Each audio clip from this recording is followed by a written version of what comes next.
The next thing I'd like to talk to you about is deleting a publication or newsletter.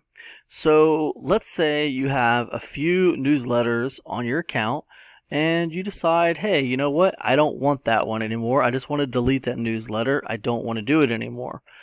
What you do is you come over to substack.com. You're going to go to your account settings. You can see a list of all your publications. I'm going to go ahead and log into the dashboard for easy email for newbies. And once I get here, what I'm going to do is I'm going to go to my settings. When I get to my settings, I want to scroll all the way down to this place called the danger zone. It's way down here at the bottom. You see danger zone. And I have a couple of options. I can delete this publication, or I can change my subdomain. This permanently changes your publication URL. It's currently easyemailfornewbies.substack.com. I have an option to change that, or I have an option to delete the entire publication. What you want to do is you want to click on delete the entire publication. It's going to say to confirm the permanent deletion of Easy Email for Newbies, type your publication subdomain.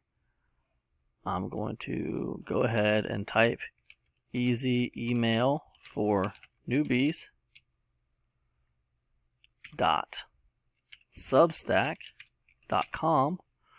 That's my subdomain, and I'm going to go ahead and you typed Easy Email for Newbies, which did not match Easy Email for Newbies. Okay, I just need to type in the actual. Sorry about that. Easy Email for Newbies. And then we're going to go ahead and hit that. Okay, the publication has been deleted. And now, if we go back to our account settings, we will see I only have one publication left, The Truth About Bigfoot. And that's how you do it. Easy as that. Hope this has been helpful to you, and I'll see you in the next video.